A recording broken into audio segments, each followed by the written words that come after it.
All right, it's about 1 o'clock. We'll go ahead and get started. Welcome, everyone, and thank you for joining us today for this abalone farming webinar. The webinar is brought to you through a partnership through the United States Aquaculture Society, the National Aquaculture Association, and the Alabama Cooperative Extension System. Joining us today from Mexico is Roberto Flores-Aguilar, and Roberto is an oceanographer from the Marine Science faculty at Baja California Autonomous University. He's a pioneer in the abalone farming as well as the marine fish farming in Mexico. He co-founded Mexico's first abalone farm, Abalone Cultivados, in 1992, and he wears many hats and has many titles related to aquaculture, including researcher, academic, entrepreneur, and public official. Roberto's many contributions to the field of aquaculture have been recognized by the World Aquaculture Society when he received the Innovation in Aquaculture Award from them. Roberto, go ahead. Thanks for being here, and I'll let you take it from here. Thanks, David. Well, I would like to start first to thank the National Aquaculture Society for the invitation and the U.S. chapter of the World Aquaculture Society for the presentation. Well, as David said, I'm going to speak about or talk about the abalone aquaculture in general, but obviously specifically, I would like to share a little bit more about what are we doing here in Mexico, in our farm, Abalones Cultivados, and our challenges that we have. Let me see. I'll try to get to the next one. There it is. So in brief, a little bit content about my presentation. For those who don't know the abalone, I'm going to go really general about biology, etc., and then about its market, the distribution of abalone throughout the world, a little bit about the production technology, and more specific about the production technology that we use. A little bit of the challenges. The challenges, to tell you the truth, I'm gonna talk more about the challenge that we have as a farm that I think we can share throughout a little bit of the world right now, and a little bit of conclusions. All right. This is going very slow. Okay. Again, this is an abalone. As you can see, it's a mollusk. It has only one shell, so it's a gastropod, a marine snail with unibulb, just one bulb. And in this photo that is shown here in my left side, you can see how the shell has some holes where the abalone breeds and also release the sperm and eggs. And then the other photo on the right, you can see that the abalone has a really big food. That food is what we eat, is the meat of the abalone. And as you can see here in red abalone, it's a big abalone actually is the species that can grow with the biggest size, about 10 inches, just imagine. We have different species of abalone here in Mexico, about 5 of them, but we're only growing the abalone, the red abalone that we shared with California and part of Oregon. And because the technology, it was better developed when we started this about almost 30 years ago. Abalone is a very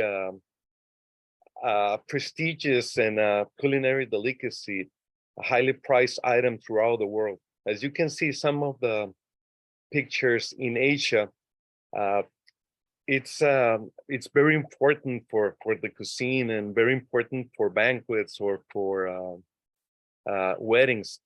As you can see, it's sell in this especially stores in Asia where you share the windows or the counter with very specific and very highly priced products such as ginseng roots or even tiger claws or things very sophisticated and really expensive, like cans. Each abalone can cost, or the price is more than $100. So that's why they have to take good care of them. They are over the counter. And also, as the other photos, you can see that really well packaged the abalone and then in sold like in really specialty stores again in Asia. Well, abalone has been a very important fishery throughout the world. This is the world production, and as you can see, the production in the 60s, 70s reaches the highest production. It's around 20,000 tons per year, but that is also considering with just the meat without the shell. Back on those days, it was reported like that. So just imagine it was a production of around double or at least triple that. So it was about 50,000 tons per year, what it was produced worldwide in the fishery. And it declined to about the current world production of fishery, the blue line, right? That right now currently it's about 8,000 tons. So that's very minimum considering the what is the pink line that you can see over there. That is the culture abalone that is been growing steadily for the last year. Now currently it's about 70,000 tons, but it probably easily is really difficult to get on the figures, but someone says that even grow the industry to more than 100,000 tons, especially in Asia. So as you can see now, most of the abalone that it's consumed, especially in Asia, comes from aquaculture. That it's quite popular and now can be seen in restaurants. We were I remember from abalone conference about 25 years ago, when or even a little bit more than that, when we started all this industry, we were very worried about the new generation kind of forgotten about how abalone to eat, etc. So that was the discussions that we had back then. Thank God that the good news is the abalone now it's a very good produce throughout the world, and it's sold still with a little bit of sometimes problem about overproduction, as we're gonna state a little bit further. So there are different product types. So you can, depends on the cuisine that have the abalones are eating throughout the world. One of them, the first one, what I can say is the live product. Live product is very convenient, especially for us that are culturing abalone, because you can sell that throughout the world, because we can pack them and send them to overseas, and it lasts for about easily 28 hours or even 35 hours. So we can send the product live all the way to Asia, for instance, Japan or every city in China without any problem. And live, as you know, is very popular for like the raw or the sashimi cuisine, the Japanese cuisine. So this is one of the products. Another one, it's a frozen whole product that was very popular like the century ago. Right now, since the price is not as good as the live one or a can, it's not that popular, but still we can find some. The can product, as the one that you see over there, like the Calmex brand, says Calmex abalone, that's very popular in a traditional way that the especially Chinese eat or consume abalone, because they can serve it in a lot of different dishes, and where the brand is very important. In this case, Calmex is the top brand in the world that actually comes from Mexico. But in this case, it's not a culture abalone, it's from the wild. Okay, so we're also, as a producer, a Mexican producer, try to go as close as we can in terms of a quality when we sell the abalone. Unfortunately, since there are more pieces of abalone per can, we just can get the really high prices that Calmex product can, but we're getting there. Another option or another type of abalone is the frozen fillet. That was very popular in California. You find it like this kind of a product to bread it and prepare it, cook them in pan. So still, there's a good option. Some of the California or the U.S. Abalone farmers still do that as a product, and it's a very nice product. It's popular. And the last one, it's dry. That, as the picture I shown in the other slide, dry is also very popular in Asia and get very good prices. A little bit the tricky part is to have the right quality that the Asian market needs. Sometimes it's difficult, especially with a culture product. For some example, here is a really recent photos from some two different stores in here in California, San Diego area. You can see red abalone, the one that we're selling. One of them, it was from Chile. The other one is unknown. So as you can see, each in about the same size, that it's about 100 grams.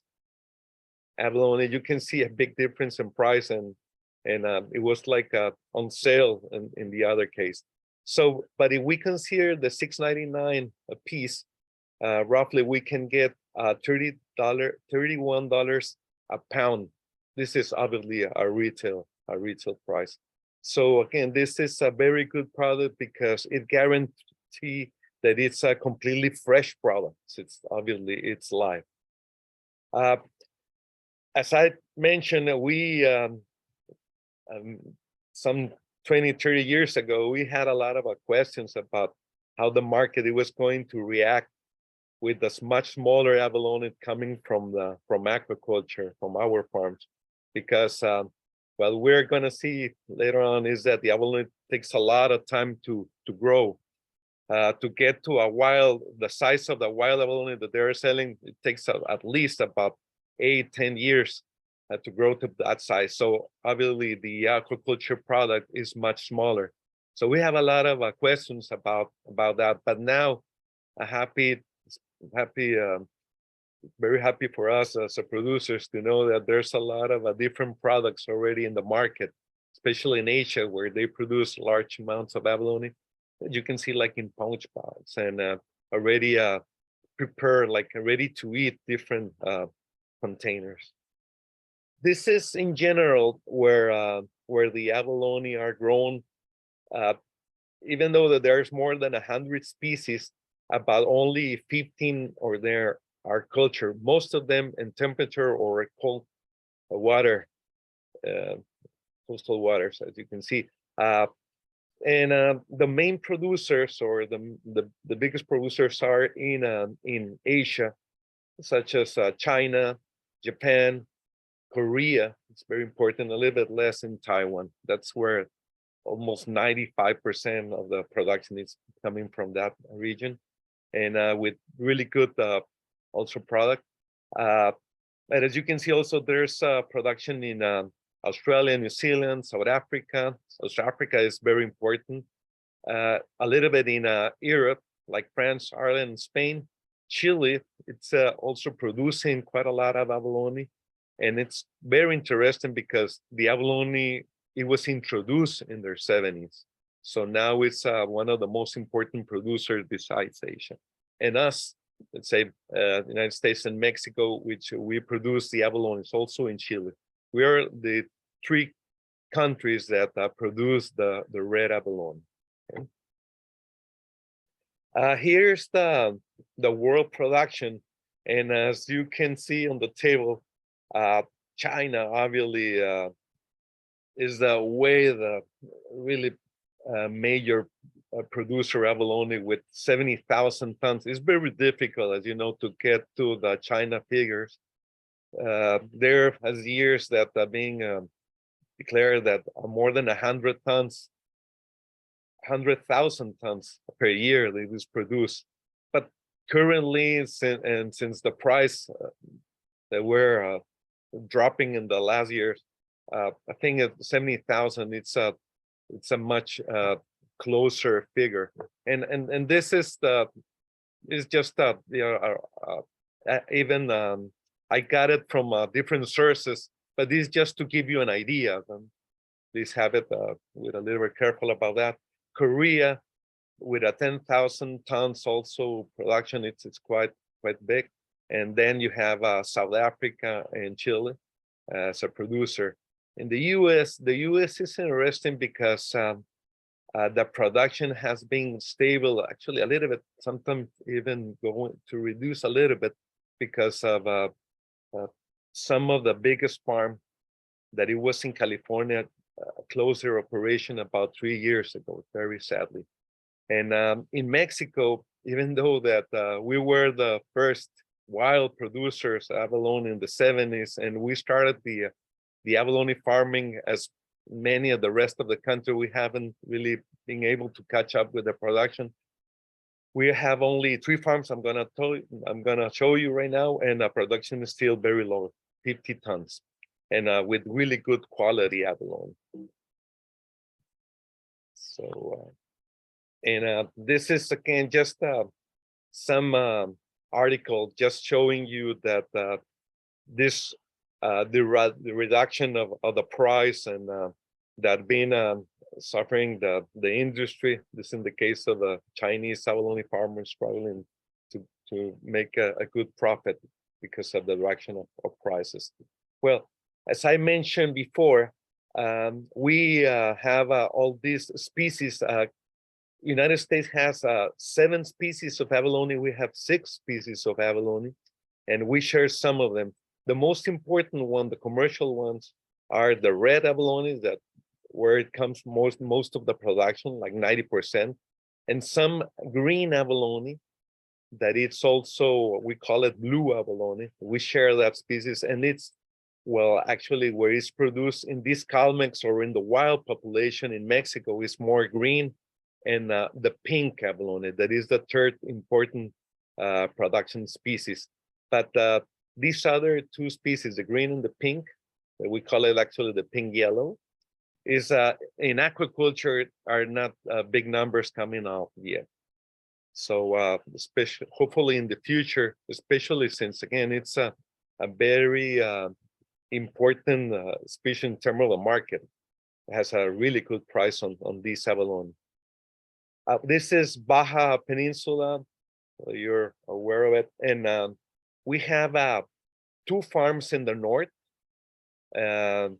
where it's about 100 kilometers south of the border of Tijuana, San Isidro, San Diego, let's say, about 300 kilometers south of the border, where we are located, and we have another of a friend farm that it's also here, very nearby, and we have another one in the middle of Baja, about 800 kilometers south of us, and that's in a very remote area of Baja Peninsula, and is where all the major abalone fishery from the wild come from, and those are from co-ops, where this kind of fisherman organization, that they still have the license to get the abalones, and one of them has already a commercial farm, and very interesting because again it's with the green abalone, or blue as we call.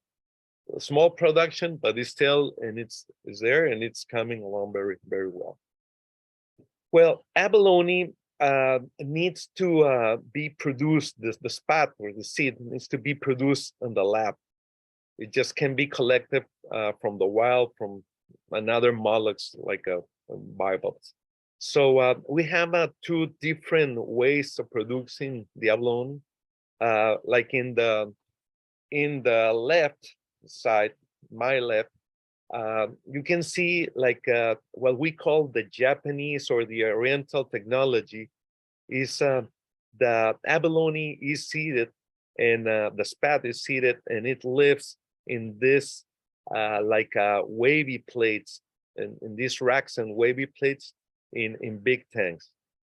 That's in that system, the water just goes through, pass through, and the diatoms that is still there, most of the farms just naturally appear, uh, and that's the food for the abalone. So it doesn't really control much, neither the environment or the food of the abalone. So it based more on the amount of plates, and there's very extensive with the numerous plates, numerous like a lot of larvae that it seed on. So the percentage of survival is much less, but overall the production is there. You have the number of tanks necessary to produce the seed that you want. Obviously, it's a cheaper way to do it, but we have the other on the right side. We have like these round tanks that actually was a technology developed in California with good friends about 40 years ago that we adopted many years ago. In these round tanks, we control more of the condition. First of all, we can control the feed of the abalone because we have our own alternate feed production that it's a diatoms or a microalgae that we produce, xenic, and then put it in on these tanks. Also, we control the light. In this case, where it was a photo showing just some shade, but in our case, in the nursery, we have lights above each of the tank to control the light on it, since the microalgae, it's plant and requires obviously light. And as you can see, also we control the density. If there's a lot of post larvae on the tank, as you can see over there, like on this biofilm, and you can see a lot of like spots over there, a lot of there's all of those are abalone. So if we start to see that there's no food like that biofilm that you can see over there, we can translate, we harvest it, even though they're very small, very tiny abalone, we can transfer to another tank, or obviously to seed it with, if there's not enough and starts to overgrown that biofilm, we can put abalone from other tank. This is like a modern technique. It's more intensive in general, but we can control and kind of forecast more accurate how many abalones can we produce per tank and get the numbers that we needed. This is the same picture, a little bit more on detail. As you can see, this kind of a density of abalone, and we're talking about here abalones that are less than 1 mile. We're talking about 300 microns, 400 microns, just barely to see. This is a close-up. So yeah, we can have a very good numbers per area comparing to the Oriental or Japanese technology. Again, obviously is more intensive. And you can see here also like under the microscope, a post larvae that it's eating or foraging the diatom. And this diatom that actually we together with the University of Autonomous here in our state university, we isolated this strain of a diatom species that is Navicula incerta, and its work now is a standard. They also use it in Chile, and it's works very well for the abalone for their survivals. So instead of having like less than 1% of survivalship overall of the spot to go to 1 centimeter to about my fingernail, we bring it up to about 4%, 3 or 4% of survivalship. So we're happy with that. So in general, to talk about the process, the whole abalone process to go to a product that is shown in the bottom, an abalone about 100 grams, about 8 centimeter, it takes about easily 28 about 36 to 40 months to grow to that size. And we start to split in different phases. First of all is the production of seed, what I was just mentioned, that it takes about 6 months to about to be able to produce the seed about 1 centimeter, about my fingernail, and then another 6 months of the nursery that I'm going to show you in photos, that it's up more with a balanced diet, a little bit mixed, and then 24 the rest of months to grow to the commercial size abalone in concrete growth tanks in our system. Over there, we have to clean them every week and thin them out or engrave them every 6 months. This is the grow out systems, and for the grow out system, this is very important for as a commercial production to just to make it profitable. So we have like a sea-based technology and land-based technology. Obviously, in the sea-based technology, it requires less investment in general for the infrastructure, and also it saves all the energy for pumping the seawater into the system. That's a really advantage. The big disadvantage that it has, I think, is two of them. Obviously, the risk that it's involved being in the ocean and the natural environment, that you don't control a lot of stuff, and also all the logistics.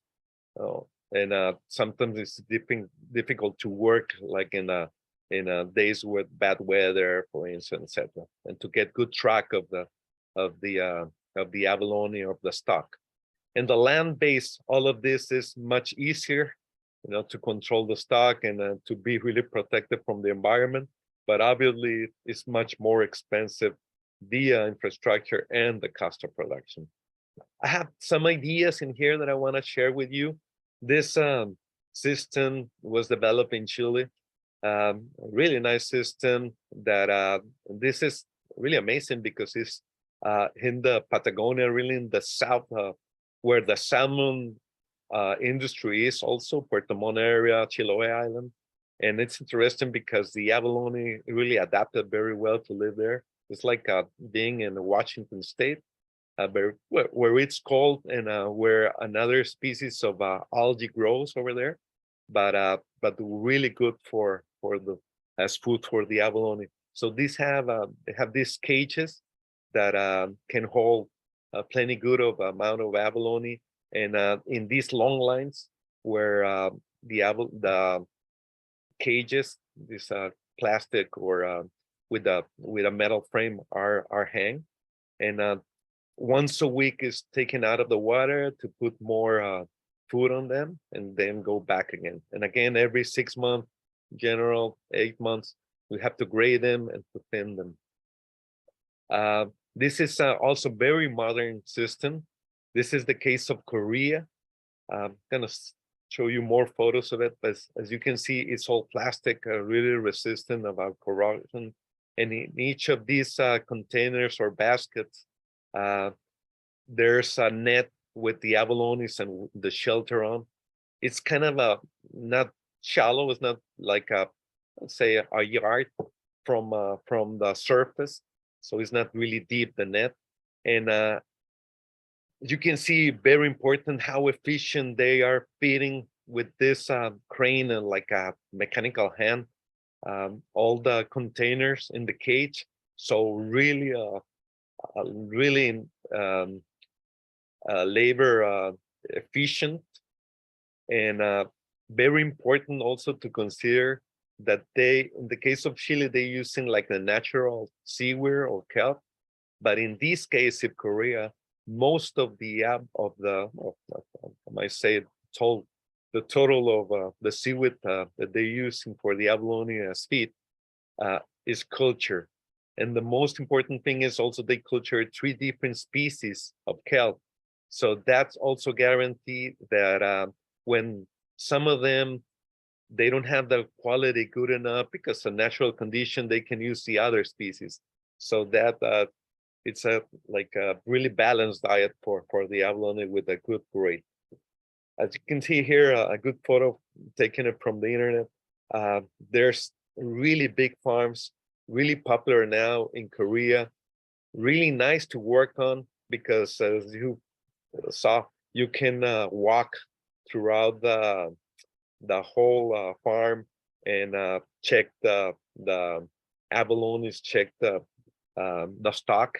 That's very different, as you've seen from the Chilean ones, that you're gonna see the cages just once a week. So it's very different. We used to have actually a farm like that here in Mexico on the island. It was very difficult to get the control of it. And even if we have scapes that it could be a possibility, it's very difficult to identify because you don't see the abalones throughout the week.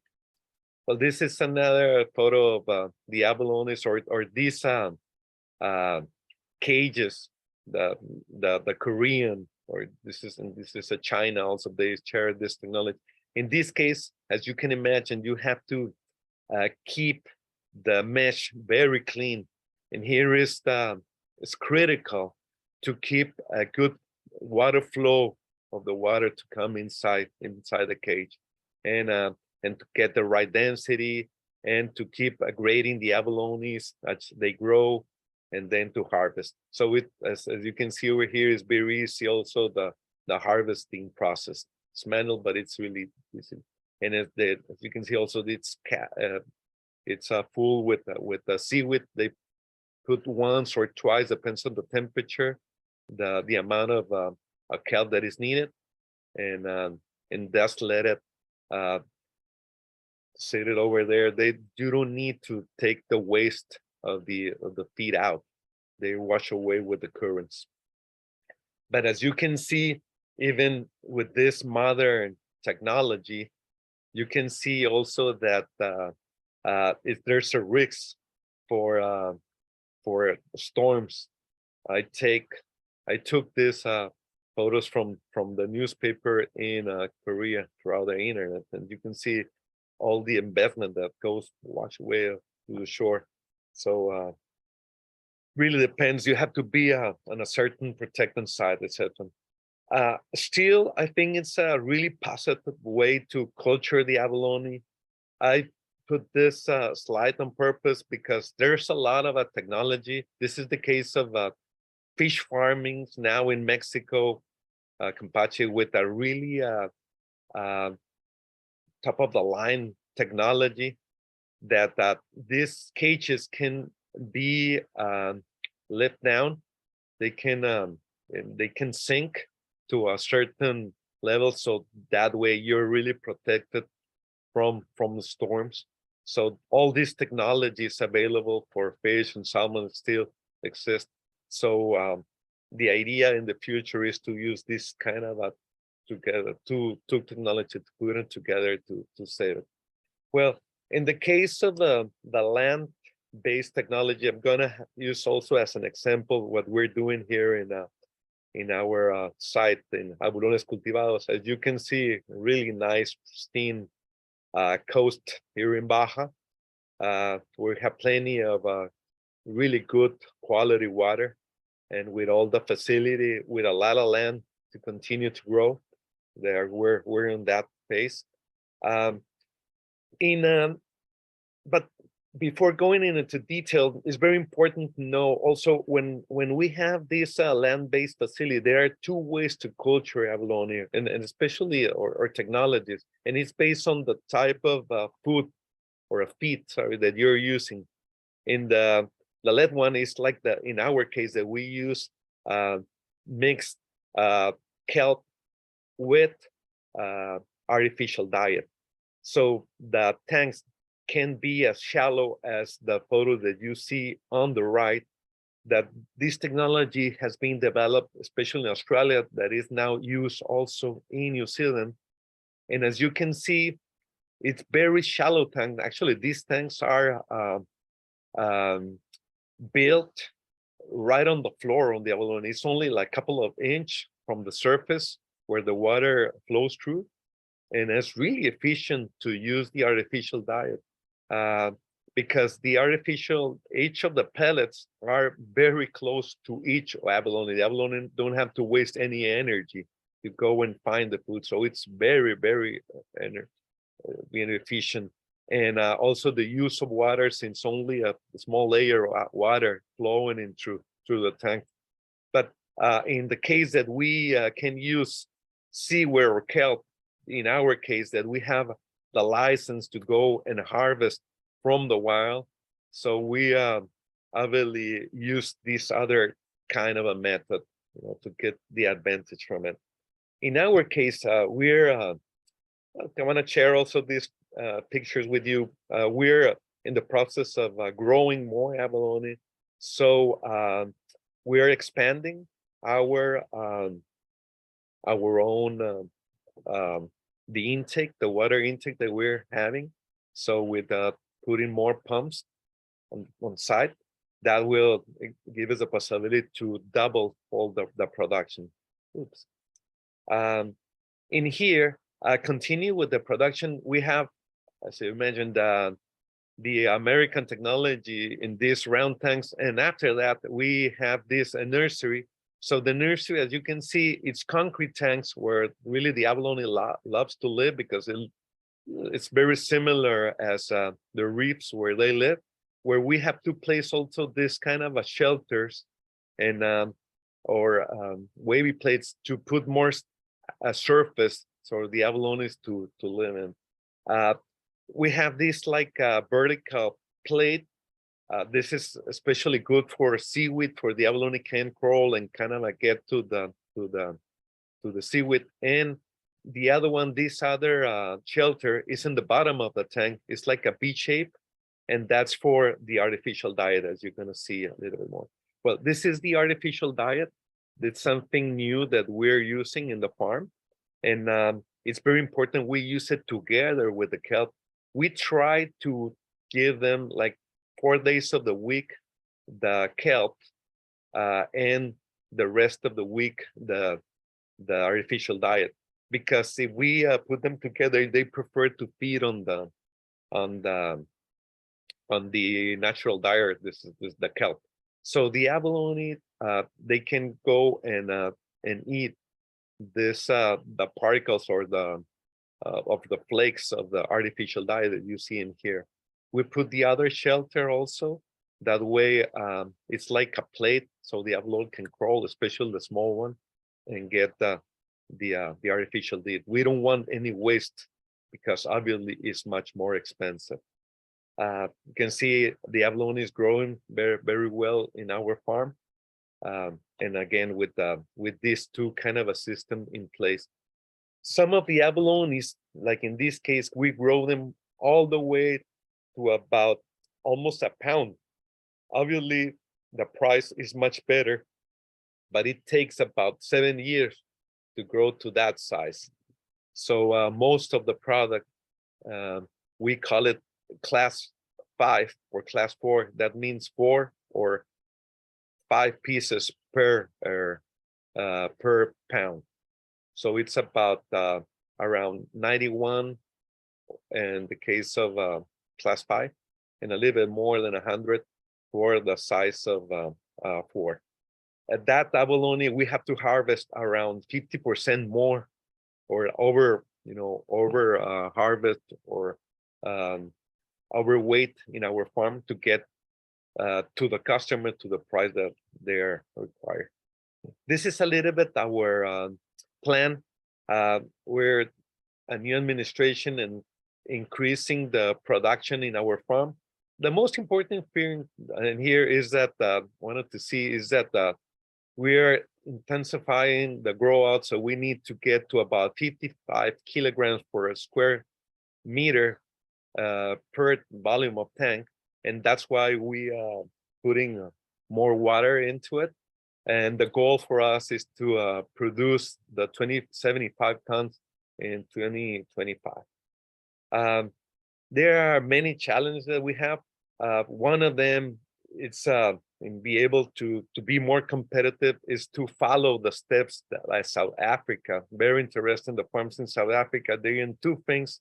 One, using, as you can see over there, this is an abalone farm over there, using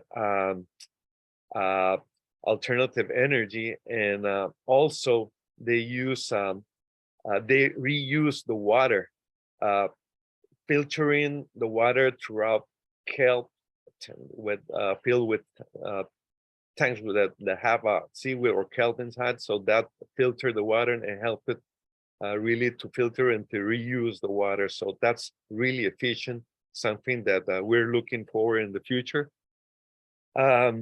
Also, we're working already with the state university in here, and we're really looking forward to work collaborative with them and to help them restock the abalones to help the environment with our own seed.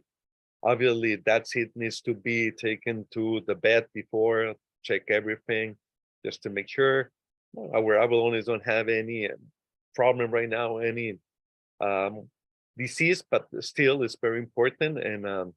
And also it's very important since it's very expensive product. Even a seed it's quite expensive. It's like $0.25 at least per seed, $0.25 to $0.50 per seed.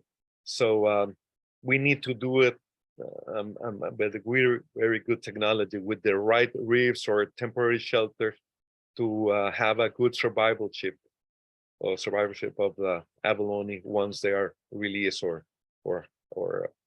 put it in back into the ocean.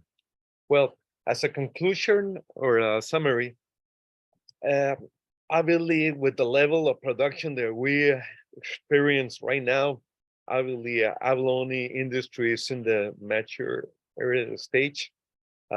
Nowadays, now to compete, we have to work throughout quality throughout our process, to be able to compete in the world, because as you know, it's not a technology, it's not a commodity. The technology overall is very well established. Especially in our case, we're looking to increase productivity, to improvements in the diet, and as I told you already, the energy, and also a little bit works on genetics. About the diet, it's very interesting. I didn't mention, but we're working with Mexican feed mill that is producing this abalone feed, very efficient. That actually is being exported to Asia and other countries as Chile. But still, obviously, there's a room for improvement, especially if we want, like, for instance, especially diet to mature the abalone, or diet for, especially in summertime where we expect really high temperatures. So things like that are needed to improve the diet, or a finishing diet to go for certain markets. Because the markets, again, it's important, they are niche, and we have to work with them. Here in Mexico, it's interesting because we don't see much of the growth. We can expect some growth from these co-op, from this fisherman organization that I was mentioned, that they have the rights to harvest the wild abalone. But besides that, like private industry, we don't see many new entrants into the industry. Probably is because the technology itself is close kept, is not really available. It's really expensive, it's intensive in terms of the capital to invest in an abalone farm. It's difficult also to get a good area in the coast that has electricity, that is available electricity, etc. So it's not easy. So we don't expect much of a growth. We expect more growth from the farms that exist right now. Another thing that we have to work more is on branding, marketing of the product. Now, currently, a lot of abalones just go, as I mentioned, live, and there's not the retail market don't know exactly where they're getting their abalones from. So we need to have a more recognition in the market as a farm. So these are the conclusions. I'm gonna give some time for questions. Okay, so I'm gonna get it out. Stop sharing the in here. Well, I think that brings us up to about our hour, and we've gotten through most of the questions. So we certainly appreciate your time, Roberto, and there's lots of praise and thanks for the information in the chat box. And I can try and get you a copy of that if you like. All right, thanks. Yes. We will plan on. Thanks to everyone that attended the talk. Looks like we got up to about 95, so that was pretty good. All right, and please, I mean, you can. We're always open, for visitors, or you can send me any question. Yeah, I'm very easily found in the internet. Okay. Oh, very good. Through the web. So, any questions? Please contact me.